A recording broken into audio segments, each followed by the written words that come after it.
se pedirmos alguma coisa segundo a sua e não segundo a nossa. É aqui aonde está o segredo. Muitas pessoas às vezes vão à presença de Deus e se decepcionam, porque o pedido muitas vezes que a pessoa faz não é segundo a vontade de Deus, mas às vezes é um pedido, pessoal, que não está, que Deus simplesmente vai ver que aquilo ali não vai fazer bem para você. Cuidado muitas vezes com aquilo que você pede para Deus. Cuidado com aquilo que você muitas vezes coloca diante de Deus. Cuidado com aquilo que você vai expor para o Senhor.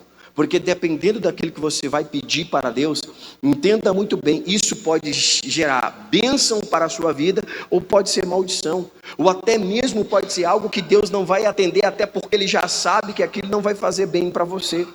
Por que a gente vê muita gente decepcionada com Deus? Por que a gente vê muita gente triste com Deus? Porque muitas vezes a pessoa não para analisar aquilo que ela vai colocar diante do Senhor, aquilo que ela vai pedir para Deus. Eu já vi pessoas muitas vezes, pessoal, pedindo para, não, tomara que Deus te... Não, que pedido doido é esse?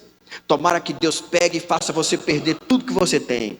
Tomara que Deus pegue e faça você ficar desse jeito. Tomara que Deus pegue... Oxi, Deus nunca vai atender um pedido desse. Você vai ficar frustrado com Deus o resto da sua vida. Porque Deus não atende pedidos dessa natureza.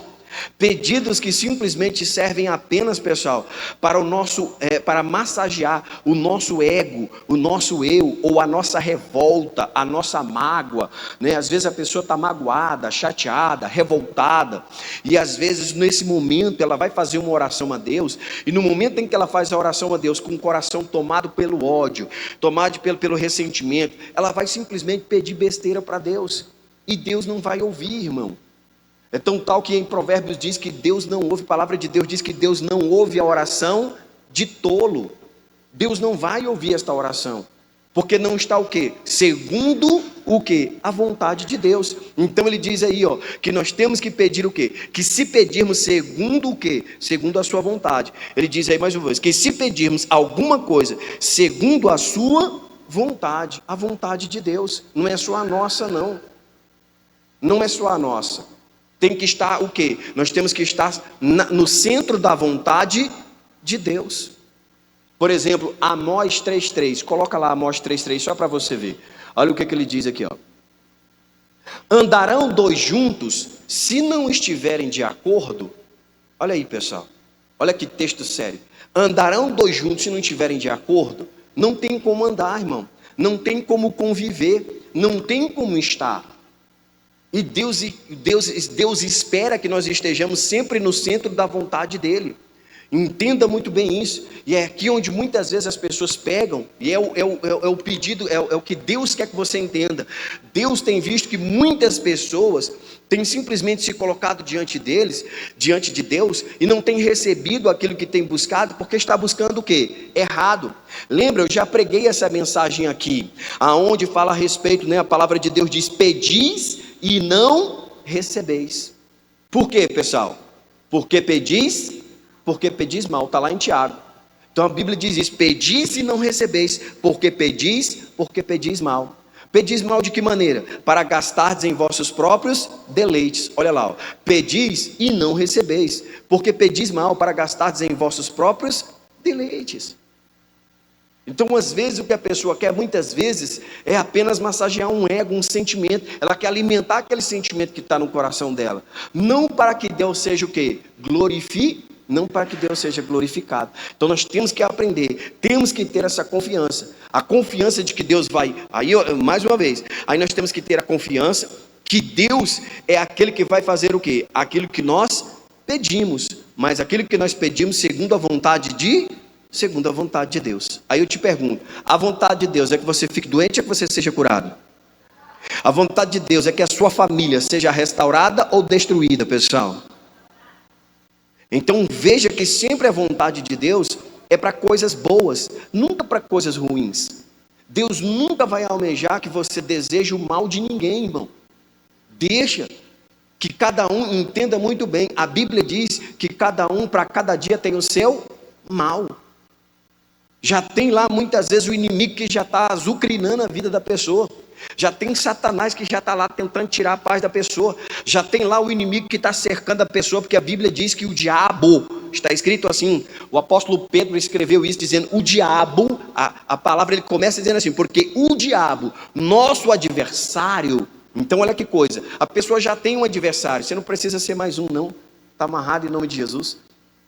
Você não precisa ter mais alguém como seu adversário, nem você precisa ser adversário de ninguém. Satanás já está lá para tentar destruir a vida da pessoa e você tem que interceder. E esse texto aqui é exatamente isso. É o poder da intercessão, onde você vai fazer por você e por alguém. Dizer, Deus, ajuda aquela pessoa que está tão necessitada, está tão precisada.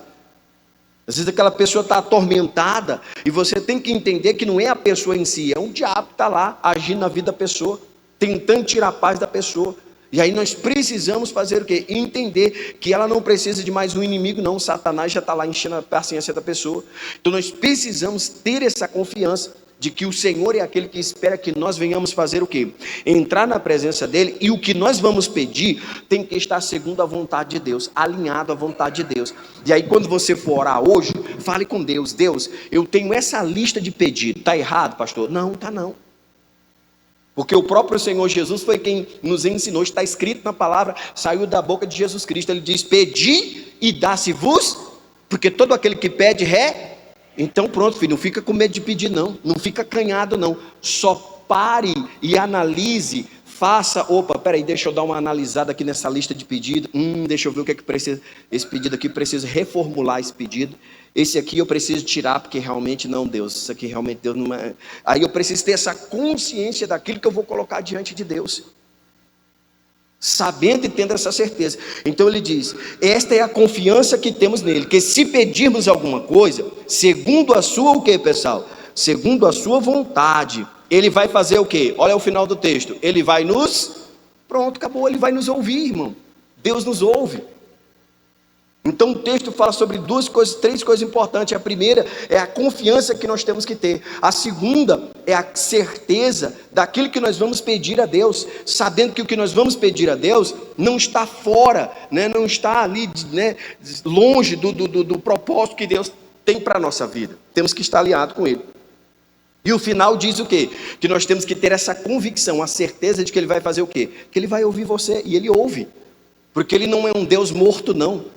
A Bíblia diz que Ele tem ouvidos, Ele ouve. A Bíblia diz que Ele tem olhos para enxergar. A Bíblia diz que Ele tem boca, Ele fala. E a Bíblia diz que Ele é o Todo-Poderoso. Ele é onipotente, onisciente e onipresente. Não tem outro igual ao nosso Deus. Então você pode ter a certeza que na presença do Deus verdadeiro você está. E Ele é aquele que pode resolver o seu problema. Seja qual for o teu problema, Deus pode resolver. Agora, pessoal, eu quero fazer a unção sobre o alto da sua cabeça. Você vai receber a unção com um azeite. E quando eu fizer essa unção, você volta para o seu lugar, mas não senta não. Você vai receber a unção de fogo. Vai dizer, Deus, eu quero do fogo de Deus na minha vida para destruir todo o mal, todo pensamento ruim, todo desejo de morte, todo espírito de inveja.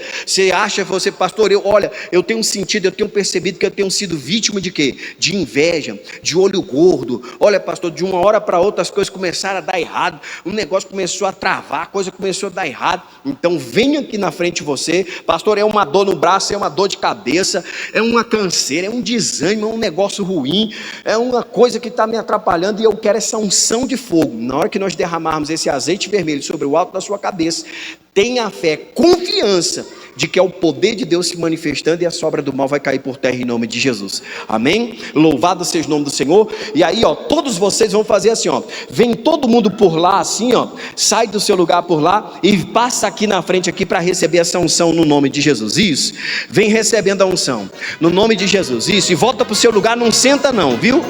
Isso, com alegria no coração, receba a unção de fogo agora para despedaçar. Eu te unjo e te abençoo com a unção de fogo agora. Todo espírito de mal e enfermidade agora, porque há poder no nome de Jesus. Amém, pessoal? Esse é o seu momento. Há poder no nome de Jesus. Entre com confiança, sabendo que agora Deus vai ouvir o seu clamor. Aquilo que você precisa, se está alinhado à vontade de Deus, Deus não vai negar você. Você é filho de Deus. E Deus quer o seu bem agora. Seja qual for o mal agora. Pastor, preciso do fogo de Deus agora, desfazendo esse mal. Vai ser agora. Vamos abrir a maior corrente de cura e libertação no nome de Jesus. Feche os teus olhos. Senhor meu Deus e Senhor meu Pai. Agora, Pai, neste momento, nós vamos abrir a maior corrente de cura e libertação. Corrente, meu Deus, que despedaça todo o jugo do diabo. Oh, meu Pai, a unção de fogo para despedaçar toda a obra do diabo na vida dessa pessoa. Nos levantamos contra você, espírito do mal. Paz do Senhor. A paz. Aqui eu cheguei aqui na igreja com muita dor na cabeça, nos pés, aquela dor horrível no corpo, parece que estava me apertando. Agora fiquei livre. A senhora estava sentindo essa dor há quantos dias? Há muitos dias. Há muitos dias que a senhora estava sentindo essa dor? Estava te incomodando muito? Muito. E o que a senhora fazia que te incomodava? Eu só falando com Deus, eu não aceito isso, porque é a promessa do Senhor, que o Senhor já me curou, já me libertou. Mas eu não aceito. Mas se a senhora se agachasse, o que a senhora não podia fazer? Faz aí o que a senhora não podia fazer. Eu ficava assim, deprimida, sentindo dor, desanimada, triste, sabe? Mas agora, graças a Deus... Faz aí o que a senhora não podia fazer, faz com fé, vai lá. Eu estava custando agachar, mexer com o corpo, sabe? Isso aí a senhora não fazia. E se tentasse fazer, doía? Eu estava fazendo, estava doendo, sabe? A senhora fazia, mas com muita dor. Estava fazendo as coisas na marra, forçado. Entendi, Sabe? fazendo com muito agora, sacrifício. Graças a Deus, eu estou minhas pernas livres, com o corpo Saiu livre. o peso. E a dor que estava aqui acabou também, que eu estava custando virar o pescoço. Amém, Jesus, que bonito. Vamos aplaudir a Jesus. Jesus curou.